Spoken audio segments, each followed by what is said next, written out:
Fala rapaziada, tudo certo? Hoje o Brasil que deu certo é mais do que especial, pois estamos aqui ao lado de um ícone. Tipo um cone, né? Um cone na rua. O mito, né, da música, do rock brasileiro, Rodrigo Lima, Dead Fish. Muito obrigado por aceitar esse convite. Não, fui eu que me aqui. convidei.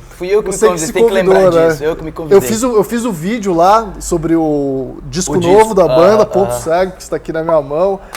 A galera gostou, te marcou lá, né? Dois amigos me marcaram. Dois amigos marcaram e você foi lá eu fui lá e falei, você não quer fazer uma entrevista comigo, não? Eu sou legal, mais ou menos. Eu lancei o desafio no final do vídeo. Eu falei, Rodrigo, se você estiver assistindo esse vídeo, vamos lá. Mas a galera gosta de ouvir entrevistas suas, né? Então, você é um bom entrevistado, você dá respostas interessantes. Depende, não sei. Vamos ver o que vai dar essa. É isso, galera. O Dead Fish tá lançando um disco novo aqui, Ponto Cego. Rodrigo, você disse que esse aqui é o último disco do Dead Fish, disco, cheio. Álbum cheio, Full. né? Você acha que o formato disco, ele está fadado a acabar por conta de streamings se popularizando? Eu percebo, assim, que, tipo, essas listas de fim de ano, por exemplo, as listas de melhores músicas estão cada vez mais importantes do que as de melhores discos. Definitivamente. Você acha que, tipo, o disco não vai se esgotar. O disco cheio, ele vai ter o seu lugar em algum momento, assim como o vinil tem, assim como tem gente que consome CD e tudo mais. Só que criar um disco, um álbum, com conceito, com meandros e uma historinha para ser contada, eu acho que hoje, apesar de estar queimando a minha língua, porque o álbum está sendo super ouvido e as pessoas têm criado lendas em torno da frase ponto cego, da palavra ponto cego, e tem ouvido o álbum. Mas isso é muito trabalhoso para uma mídia que já não se importa mais. Assim. Talvez a gente volte lá para os anos 50, onde as pessoas só lançavam singles e EPs. Eu sou muito disposto a lançar vários EPs a partir de agora. Entendeu? Mas um álbum cheio, eu espero ficar mais uns 4 anos sem lançar. Sim. É muito mais trabalhoso lançar um álbum cheio, porque eu fiquei pensando, como você disse, a frase ponto cego, ela aparece em todas as músicas, né? Isso é pensado, assim, agora você como compositor respondendo. Às vezes tem uma música que já estava pronta, só que ela não tinha a frase ponto cego, você teve que encaixar, como é que é? Tudo assim? Partiu do ponto cego. A gente, conscientemente, eu e o Álvaro, que me ajudou a escrever o disco, que eu tinha começado a escrever o disco sem pensar num conceito, a gente falou, vamos pensar em alguma coisa que seja relevante também pra gente, que nos instigue a escrever. E aí, a gente, discutindo até aqui no bairro, aqui na Pompeia, a gente sentou num café e ele é de Brasília, ele vem esporadicamente, ele falou assim, cara, a gente vai partir desse ponto aqui, ó, e desenhou um prédio. Nossa, esse é o lugar de fala. Essa é a classe média e é daí que a gente vai... Um prédio cheio de paneleiros na janela, assim? Como é que era esse prédio? Não, um prédio com umas janelas. Ele falou, daqui sai o conceito de ponto cego. Tanto que a gente tem músicas que se chamam Janelas, Descendo as Escadas, e etc. SUVs. Então é de um ponto micro, que é a bolha da classe média, a gente saiu para falar do macro, que é o que a gente está vivendo no Brasil hoje em todas as classes. Então a palavra ponto cego, aí eu vim com a ideia, eu falei assim, e a gente tem que, o disco vai se chamar Ponto Cego, e a gente tem que botar a palavra em todas as músicas, mas nenhuma música vai se chamar Ponto Cego. Entendi. Dali, a gente começou a desenvolver as coisas. E assim, o Ponto Cego, ele é um disco, pelo menos pra mim, assim, ele parece ser muito direto, né? Não tem muito simbolismo. Tipo, parece a mensagem, eu acho que ela é muito direta ao ponto, assim. Você acha que é um momento para isso, assim?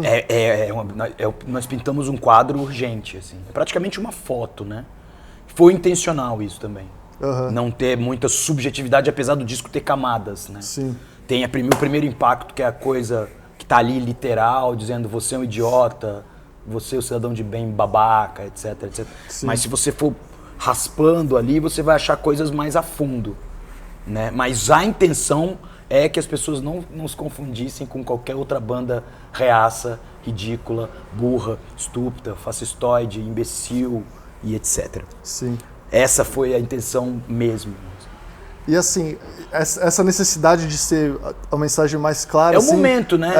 Tipo, você já teve em alguns outros momentos assim, da sua carreira, por exemplo, Sonho Médio. Amanheceu mais uma vez, é hora de acordar para vencer. teve muito moleque que tipo, não entendeu que era uma ironia. As pessoas assim. achavam que realmente eu achava que Roberto Campos ia ser o nosso guru. Realmente e eu, você achava eu seria uma pessoa liberal. Nós somos os eleitos. Você realmente achava Eles achavam que éramos realmente nossa os raça eleitos. superior. Exatamente. Então, o fascismo arraigadíssimo, assim, né? Uma coisa radicalmente arraigada. Você via muita gente que não entendia, assim. Não foi muita gente, mas tinha gente. E aí eu falei assim, não, a gente não pode deixar essas arestas mais. Não é o tempo de deixar mais arestas. Sim. Porque existe uma realidade irreconciliável. Temos diferenças irreconciliáveis. Em muitos momentos não existe a possibilidade de diálogo. Sim. Serão eles com as ideias imbecis, idiotas e embotadas deles, e nós com as nossas ideias progressistas, boas, inteligentes, profundas. Nesse momento é exatamente them and us. Eles e nós. Mas assim, acho que até hoje, né?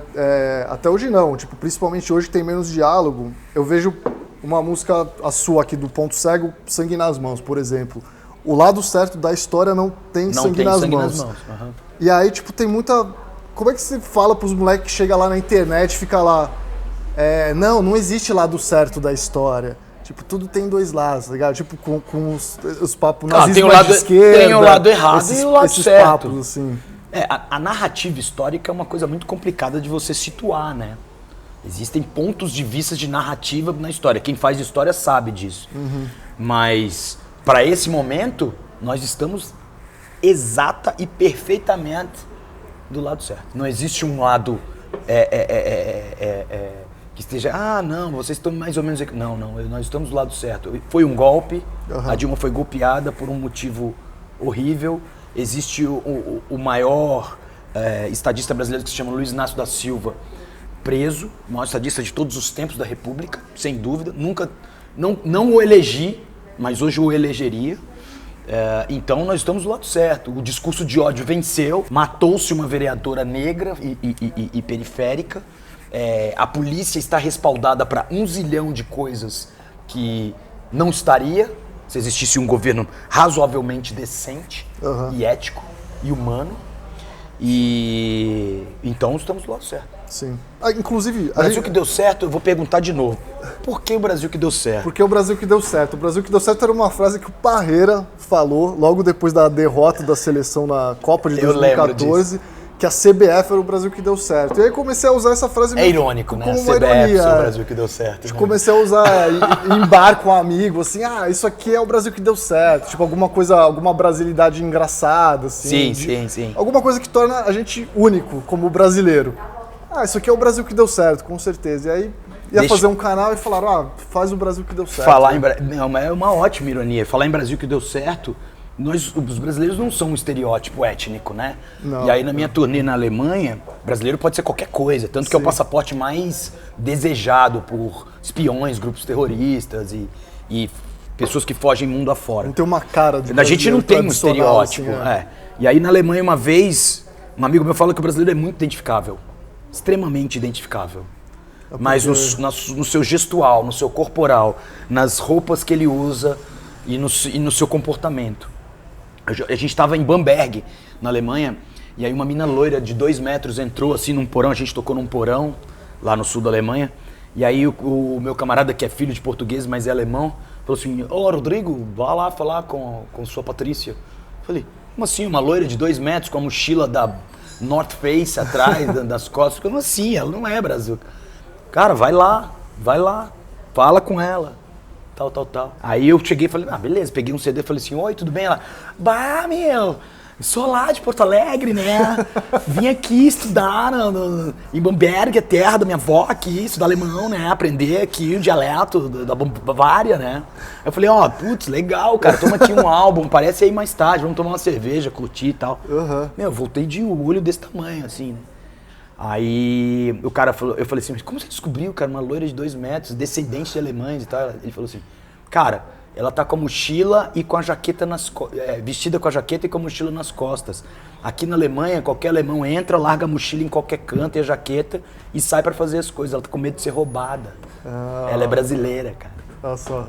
Ó, inclusive, Rodrigo, a gente tá aqui falando de política de Brasil que deu certo. Eu trouxe um presente pra você aqui. Ô, presente, adoro presentes. É um Brindes, pano de presentes. prato da nossa lojinha. Pano de prato. Eu cozinho, né? Eu sou um cara Você que vai pra cozinha? cozinha sempre. Esse né? aqui, você vai cozinhar com uma mensagem política agora.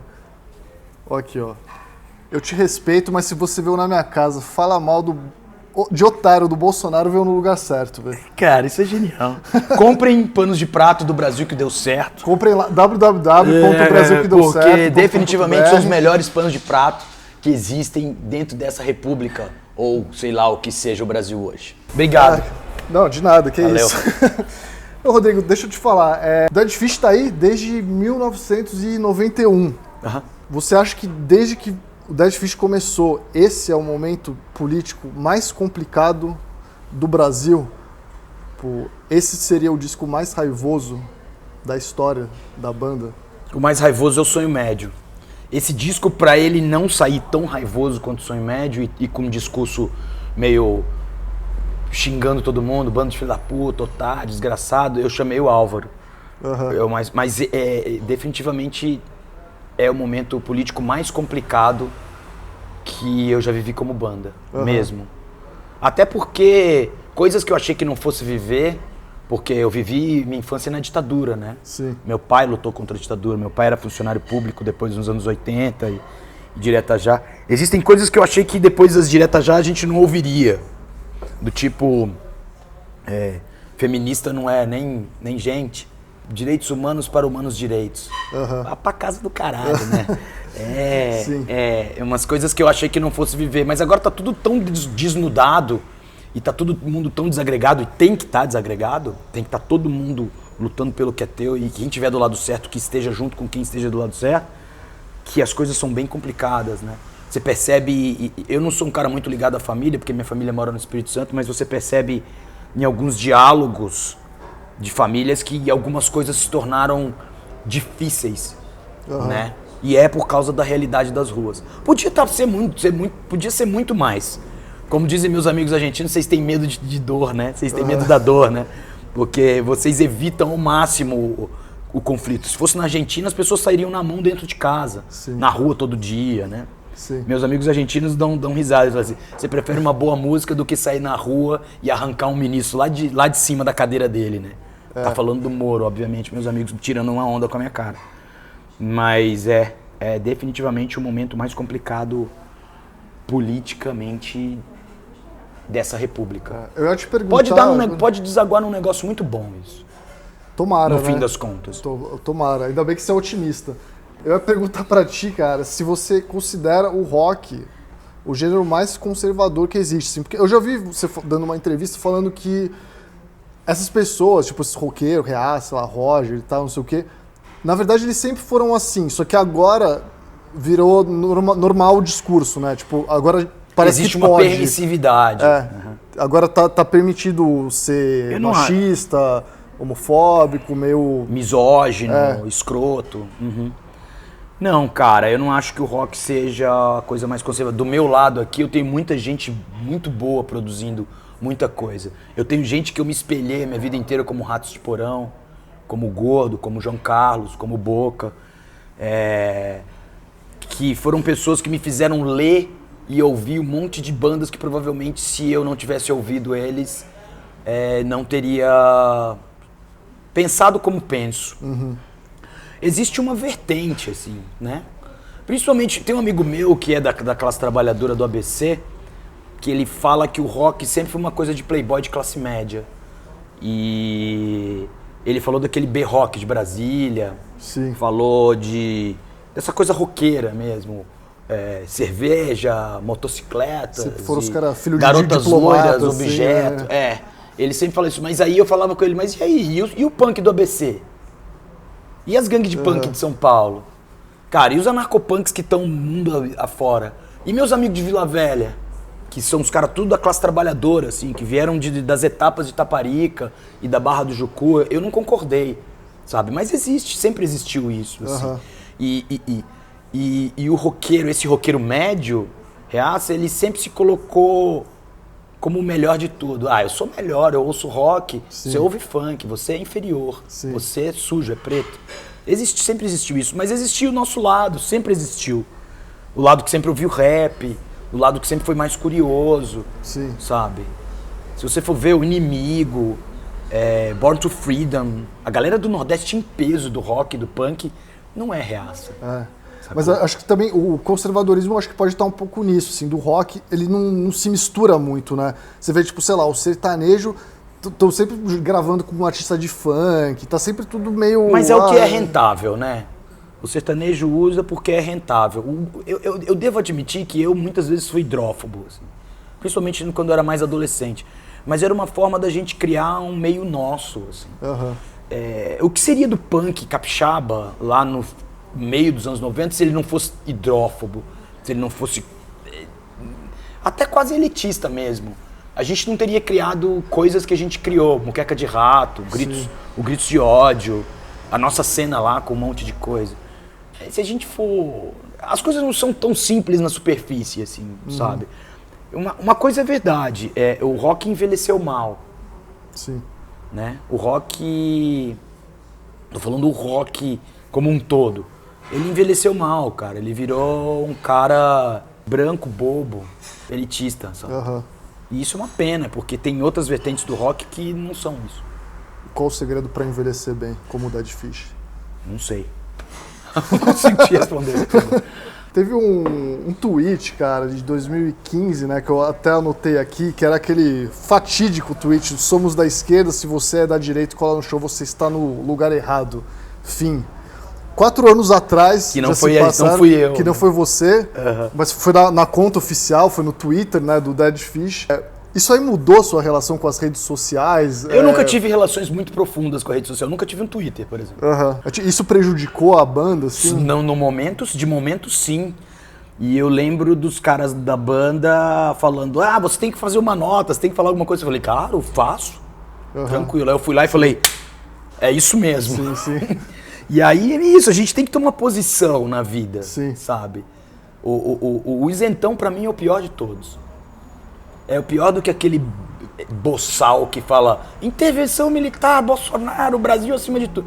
Esse aí, a gente sabe onde ele tá. O isentão não, né, cara? O isentão tá se esgueirando nas sombras. Né? É muito complicado. Mas foi muito engraçado a gente ter vivido isso lá atrás, porque de bate-pronto a gente demitiu o Fagner, que era o nosso social media, mas eu acho que ele definiu tudo. Tipo, porque lá muita atrás gente não eu falei, se o entendido. cara é neonazi, se ele é direita, na época eu ainda nem usava o termo fascista e neonazi pra direita brasileira, que é exatamente tudo que ela é hoje. Eu usava, o cara é um cara mais conservador e ele tá lá. Sim. Ok. Mudou muito de 4 anos pra cá, né? Pague-me e me deixe falar o que eu tô falando. Ok, sim. Mas de lá pra cá tudo mudou muito, de 4 anos pra cá. E hoje eu repetiria essa frase todos os dias em 1000 tweets, sacou? Sim. Lá atrás eu não pensava tanto assim. Porque era diferente, né? Mudou muito, né? Naquela época ainda era Dilma muita presidente, gente tinha, né? Era outra história, né? Era a Dilma tinha sido eleita. Não era nem Temer ela ainda. Tava jogando um jogo terrível que o próprio Lula jogou. E eu tinha um monte de crítica a ela. Desculpa, Dilma, por ter te criticado lá durante o seu governo, por você ter assinado a lei antiterrorismo. Eu te amo.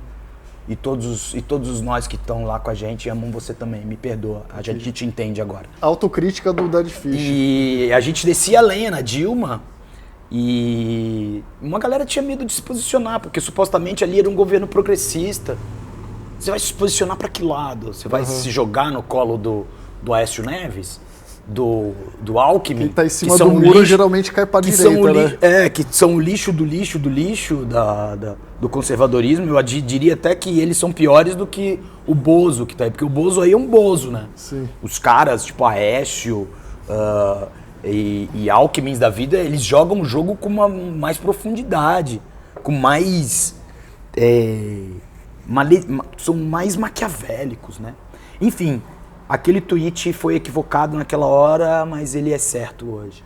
E a minha resposta, naquele tempo, um monte de gente achou ruim e hoje eu vejo pessoas que vêm falar, não, era aquilo mesmo. Definitivamente, a minha banda tem que estar no Twitter, a minha banda tem que estar nas redes sociais, eu não.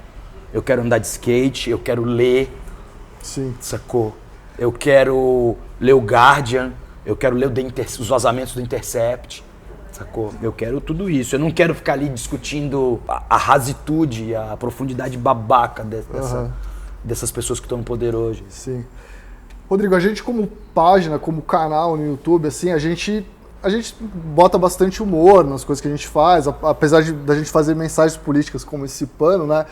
E aí sempre que a gente posta essas coisas, a gente recebe mensagens do tipo, você tem que ficar só postando meme, para de falar sobre política. Eu queria te perguntar, quantas vezes você já ouviu na sua vida, você tem que ficar só cantando, tem que parar de falar de política? Pessoalmente, nunca. Mas nas redes sociais Nas redes sociais, os caras ainda insistem nisso. Foi muito engraçado quando saiu o disco, saiu o single, Sangue nas Mãos, que veio um cara, assim, foi muito linda essa, assim, que me printaram. Falar assim, Dead Fish tá lá, né, falando do que quer, falando não sei o quê. E, essa primeira música já começa tipo um filme pornô bagunçado, não sei o quê. Que é isso? Onde é que tá a sutileza? Aí veio uma mina embaixo e falou assim, então quer dizer que você gosta de pornô romântico? Me explica, o que você me fala? Pau, já deixou ali, entendeu? Uhum. Eu vou falar eu sempre falei de política. Nunca foi diferente. Assim. É até chato às vezes. Às vezes eu me acho chato, assim, falando, caramba, eu queria fazer uma letra de amor bem bonita. Sabe? Bem daquelas de fazer as pessoas ficarem, Você sabe? nunca conseguiu fazer? Não tem isso escondido em algum lugar? Tem umas músicas que eu já tentei, assim. Você, que na verdade é uma música de amor, mas que fala sobre o dinheiro. E tem Lupita, que é uma música que eu fiz no penúltimo álbum. Tango, que eu fiz pra minha avó. Sim. Mas em breve sai um disco aí só de românticas, acústico, assim. Eu quero me aposentar, mas eu quero me aposentar com dignidade. Entendi. Rodrigo, o que você tem ouvido de mais contestador aí, brasileiro, atualmente? Rap. Tipo, no rap é que tá a contestação hoje em dia, né? Rap e as bandas dos meus amigos, O Inimigo, Born to Freedom, Muqueca de Rato, Ratos de Porão.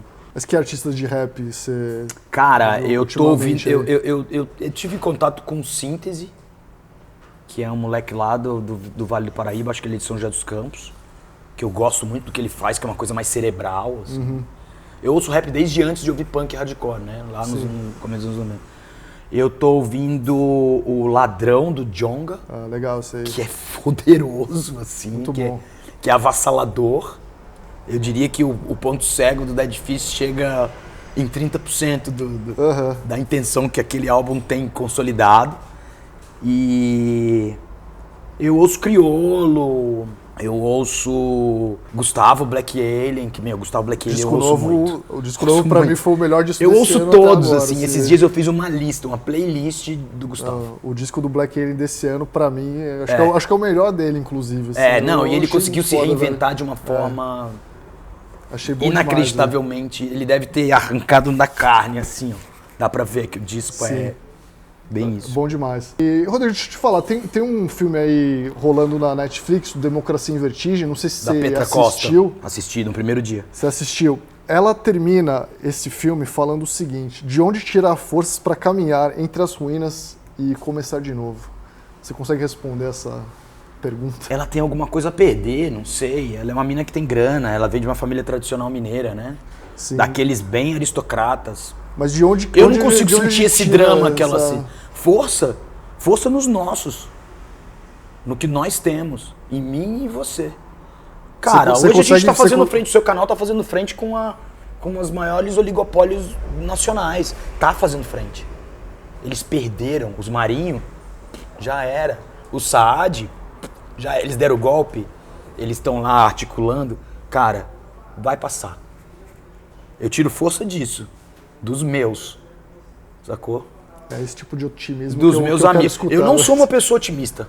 Nunca fui. Na minha vida. Minha avó me chamava de... minha mãe me chamava de profeta do apocalipse. Sacou? Eu tenho uma filha de 3 anos agora. Se eu não lutar até o fim da minha vida, com todas as forças que eu tiver, quem vai se ferrar vai ser minha filha. Quem vai se ferrar, sei lá, se você tem sobrinhos, se você tem amigos mais novos. A gente tem que lutar, mano. E é isso. E a gente tá certo. Isso é também força. eles estão todos errados. Os argumentos são mentirosos, a prática é imbecil, idiota. A gente vai... Ontem eu vi um cara que falou assim, aquele cara que fala que tem que vencer, ele tá errado porque a gente vai morrer. Cara, eu quero morrer lutando. E lutar pra mim já é vencer, sacou? Então, Petra, é daí que a gente vai tirar força. Parabéns pelo dó. Falando pra câmera, parece que eu sou mó... É mais legal falar pra câmera. Parece que eu sou mó... Eu sou mó inteirado com a mídia, assim. Não, mas é legal apontar pra câmera e falar. Eu gosto muito. É isso, e é um baita documentário. E ela usou o lugar dela, de onde ela veio, do que ela viveu, do que viveu a mãe, do que viveu o pai, o avô que criou aquela... Eu gostei muito também. Também gostei bastante. Eu ouvi críticas horrorosas e não concordei. Vou defender esse documentário com unhas e dentes. Bom, pra terminar, Rodrigo, Vitória é o Brasil que deu certo? Vitória Cidade ou Vitória o álbum? Vitória Cidade. Vitória Cidade. Vitória é o Brasil que deu certo. Mesmo. Você recomenda, pra uma pessoa que não conhece Vitória, como eu, você recomendaria, assim, pra visitar? Eu gostaria de ir em breve. Cara, Vitória é uma cidade linda, muito bonita, que tem uma qualidade de vida que acho que 90% das pessoas do Brasil não tem. Mas é uma cidade conservadora. Você evitando um pouco a classe média da Praia do Canto ali, onde eu vivi, você vai achar pessoas legais. Vai pro centro, ali Jardim da Penha. Acho que Jardim Camburi tem muito nazi também, muito fátio. Mas é uma cidade boa pra você ir à praia, pra comer bem e tudo. Recomendo. Vou pra Vitória, então. Vá. Vou pra Vitória. Será uma vitória. Vou pra Vitória. Depois eu vou pra Vila Velha pra conhecer o Fábio Mozini, que a nossa amizade é só virtual. Fabinho Manhago. Credo. Rodrigo, muito obrigado. Queria te agradecer aqui por ter aceito esse convite. Eu que agradeço, cara. Uma honra recebê-lo. Tintim, aqui. viva. Tintim, Açaí.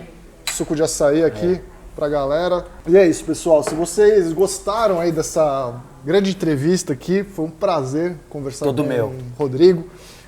Inscreva-se no canal, deixa aí o seu like se você gostou, deixa aí o seu dislike se você não gostou, porque isso também impulsiona nosso vídeo a chegar a mais gente.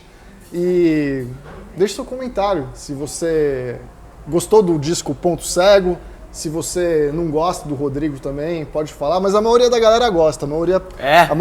Quem? Vocês precisam me dar esse A galera comentando lá, falando, tem que entrevistar o Rodrigo mesmo e tal, tá aqui. E é isso. Entre na nossa loja, que eu já fiz a propaganda, mas vou fazer de novo, brasilquedeucerto.com.br.